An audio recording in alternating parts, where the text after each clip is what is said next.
कल हमने आपको अपवर्तक बताया था और अपवर्त बताया था। अपवर्तक को मैंने पढ़ाया और उसके निष्कर्ष बताए, ठीक है।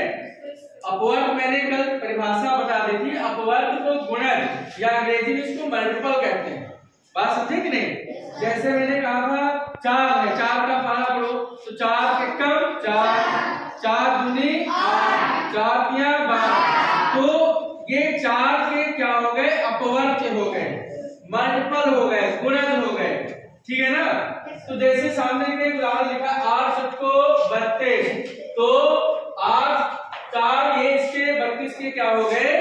ये आपके अपवर्त हो गए। और इनका जो गुणज है, गुणा है, वो क्या आ रहा है बच्चों? 32 आ रहा है। और 32 के अपवर्तक देखिए वो उधर लिखे हुए हैं। तो बच्चों एक बात आपको बता दें कि अपवर्तक किसी संख्या के अपवर्तक निश्चित होते हैं, किसी संख्या के अपवर्तक, लेकिन किसी भी संख्या के जो अपवर्त होते हैं वो निश्चित नहीं होते, वो निश्चित नहीं होते।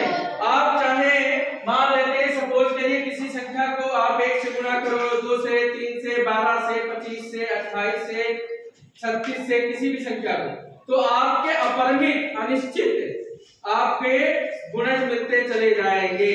बात समझे कि नहीं? हाँ। तो इसके निष्कर्ष में मैंने लिखाया है पहला पॉइंट, कोई संख्या अपने प्रत्येक अपवर्तक का अपवर्त होती है। कोई भी संख्या अपने प्रत्येक अपवर्तक का अपवर्त होती है, ठीक है। ये चीज आपको समझ में आ गई?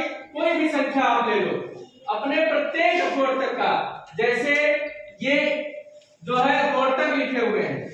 अब 32 का गुणक एक स्वयं 32 होगा, फिर 16 दूनी 32, 8 चक्कू 32। बात समझे कि नहीं? इस तरीके से पहला पॉइंट आपको क्लियर हो गया ना।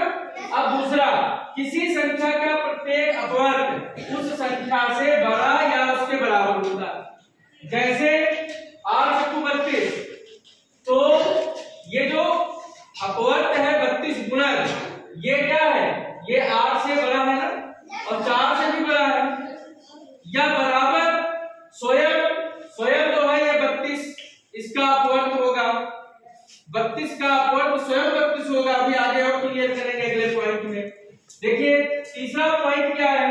किसी संख्या के अपवर्तों की संख्या, अभी मैंने बताया था, असीमित, अपरिमित या अनिश्चित होती है। जैसे अभी मैंने बताया, मान लेते 7 का पारा पढ़ो, 7 एकम 7, 7 दूनी 14, 7 क्या है? ये 7, हाँ बात समझे कि नहीं? तो ये 7 के गुणज निकलते चले जाएंगे। 7 को किसी भी संख्या से गुणा कर दो तो उसके गुणज निकलते अनिश्चित होंगे। ये मुख्य अंतर है, ध्यान रखिएगा अपवर्त और अपवर्तक में। अपवर्तक में जो अपवर्तक होते हैं किसी संख्या के, वो परिमित या निश्चित होते हैं, और अपवर्त जो होते हैं किसी भी संख्या के अनिश्चित होते हैं। फिर अगला पॉइंट क्या है बच्चों? देखिए यहाँ पर मैंने लिखाया है 8 एकम 8, 8 दूनी 16, इस तरीके से, ठीक है ना। अब आगे क्या लिखा? प्रत्येक संख्या स्वयं की अपवर्त होती है। जैसे 3 की अपवर्त मैंने लिखे, तो पहला 3, फिर 6, 9, फिर 12, ऐसे आप